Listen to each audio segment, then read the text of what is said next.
શિયાળામાં જ્યારે શરદી ખાંસી થાય છે ને ત્યારે આપણને ગરમ ગરમ કઢી કે દાળ પીવાનું મન થાય છે. અને આપણા વડીલો પણ એવું જ કહેતા કે જ્યારે શરદી થાય ત્યારે તમે ગરમ ગરમ કઢી પી લેશો ને તો તમારી શરદી ક્યાંય જતી રહેશે. તો આજે આપણે એવી જ લીલી ડુંગળીની કઢી બનાવવાના છીએ. અને આ કઢીમાં આપણે શિયાળામાં મળતી બધી જ વસ્તુનો ઉપયોગ કરીએ છીએ. તો ટેસ્ટીની સાથે હેલ્ધી પણ છે. તો શરદીમાં તમે ગરમ ગરમ 2 વાટકી પીશો ને તો ખૂબ જ રાહત મળશે. તો hello friends, welcome to Kalpana Joshi's kitchen. તેના માટે મેં અહીંયા 250 ગ્રામ લીલી તાજી ડુંગળી લીધી છે, જેને મેં પહેલેથી જ ધોઈ અને કોરી કરી લીધી છે. હવે આપણે ડુંગળીને ઝીણી ઝીણી સમારી લઈશું. આ રીતે ચાળણીમાં સમારીશું એટલે વધારાનું જે પાણી હશે એ નીતરી જશે. તો આ જ રીતે આપણે બધી ડુંગળી સમારીને તૈયાર કરી દઈએ. અને આ રીતે મેં સમારી લીધી છે તો બાજુ પર મૂકી દઈએ. હવે આપણે કઢી માટેનું મિશ્રણ તૈયાર કરીએ. તો તેના માટે એક બાઉલમાં હું અહીંયા છાશ લઉં છું. મારી છાશ મોળી છે એટલે હું 3 કપ છાશ લઉં છું. પણ જો છાશ તમે લેતા હોય અને ખાટી હોય તો 2 કપ છાશ અને 1 કપ પાણી લેવાનું. અને દહીં લેતા હોય તો 1 કપ દહીં અને 2 કપ પાણી લઈ અને છાશ તૈયાર કરી લેવાની. હવે એમાં આપણે 1/4 કપ ચણાનો લોટ લઈશું અને બરાબર મિક્સ કરી લઈએ. આમાં ગાંઠા ન રહે એ રીતે આપણે ચણાના લોટને મિક્સ કરી લેવાનું છે.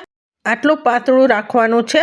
હજુ આપણે ઉકાળીશું એટલે હજુ ઘટ થશે, પણ તમે તમારે ચોઈસ પ્રમાણે કઢી ગાઢી કે પાતળી કરી શકો છો. હવે આપણે એમાં મસાલા કરીએ. તો એમાં આપણે સૌથી પહેલાં મીઠું ઉમેરીશું. અત્યારે છાશના ભાગનું જ મીઠું ઉમેરીશું. અડધી ચમચી હળદર ઉમેરીએ અને 1 ટેબલસ્પૂન જેટલો ગોળ ઉમેરીએ. ગોળ તમે તમારા ટેસ્ટ પ્રમાણે ઉમેરી શકો છો. ગોળની જગ્યાએ ખાંડ પણ લઈ શકાય છે. હવે આપણે બરાબર મિક્સ કરી લઈએ. કઢી માટેનું મિશ્રણ તૈયાર થઈ ગયું છે. તો હવે આપણે કઢી વઘારી દઈએ. ફ્રેન્ડ્સ, તમને મારી રેસિપીઓ ગમતી હોય અને હજુ સુધી મારી ચેનલ સબસ્ક્રાઈબ ન કરી હોય તો જરૂરથી સબસ્ક્રાઈબ કરી દેજો. તો કઢીનો વઘાર કરવા માટે એક વાસણમાં અમે અહીંયા 2 ટેબલસ્પૂન તેલ લઈશું અને 1 ટેબલસ્પૂન ઘી લઈશું. તમે એકલું ઘી લઈને પણ કઢી વઘારી શકો છો અને એકલા તેલમાં પણ કઢી વઘારી શકો છો. તેલ અને ઘી ગરમ થાય એટલે એમાં 1 નાના તજનો ટુકડો લઈએ, 2 લવિંગ,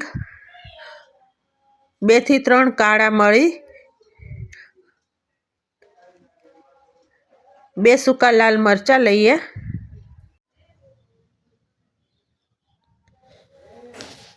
1 ટીસ્પૂન રાઈ, 1 ટીસ્પૂન જીરું, 1 તમાલપત્ર, 1/4 ટીસ્પૂન હિંગ.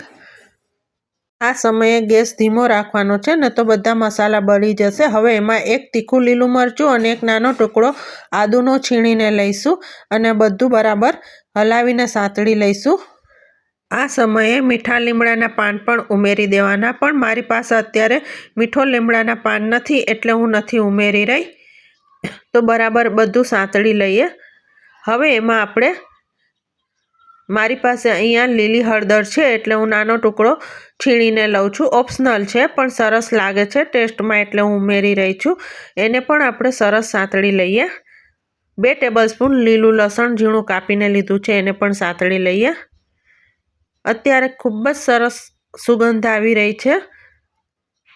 ગેસની ફ્લેમ ધીમી જ રાખવાની છે અને હલાવતા રહી અને બધું સાંતળી લેવાનું છે.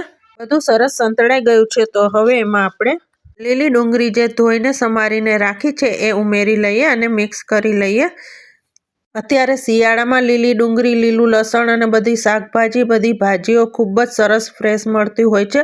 તો તે બધાનો આપણે ભરપૂર ઉપયોગ કરી જ લેવો જોઈએ. તો હવે આપણે બરાબર મિક્સ કરી લઈએ.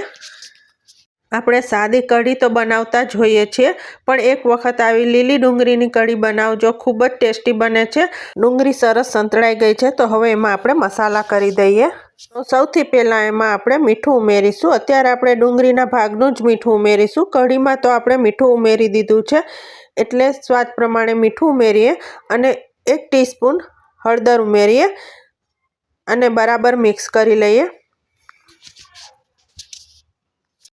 અને ઢાંકીને આપણે 2 થી 3 મિનિટ માટે ચડવા દઈએ. વચ્ચે વચ્ચે હલાવતા રહીશું. 2 થી 3 મિનિટ પછી ચેક કરીએ તો તમે જોઈ શકો છો સરસ ડુંગળી ચડી ગઈ છે. ડુંગળી એકદમ ચડી જવી જોઈએ ને તો કઢીમાં ટેસ્ટ બરાબર નહીં આવે. ફરીથી ઢાંકીને 1 મિનિટ માટે થવા દઈએ। 1 મિનિટ પછી તમે જોઈ શકો છો આપણી ડુંગળી ખૂબ જ સરસ ચડી ગઈ છે। આ ડુંગળી પણ રોટલા સાથે ખૂબ જ સરસ લાગે છે શાક તરીકે। તો હવે એમાં આપણે અગાઉ જે કઢી માટેનું મિશ્રણ તૈયાર કર્યું એ ઉમેરી દઈએ અને હલાવી લઈએ। કઢીનું મિશ્રણ ઉમેર્યા પછી થોડીવાર સતત હલાવતા રહીશું જેથી કઢી ફાટી ન જાય। નહીં તો ઘણી વખત અંદર ઉમેર્યા પછી હલાવીએ નહીં તો કઢી ફાટી જતી હોય છે। તો આ રીતે આપણે હલાવતા રહીએ 2 થી 3 મિનિટ માટે। તો હવે તમે જોઈ શકો છો સરસ કઢી ઘટ્ટ થઈ ગઈ છે। તો હવે આપણે ગેસ બંધ કરી દઈએ અને ઉપરથી થોડા લીલા ફ્રેશ ધાણા ઉમેરી દઈએ। તો હવે આપણી કઢી સર્વ કરવા માટે તૈયાર છે। તો આપણે સર્વ કરી દઈએ।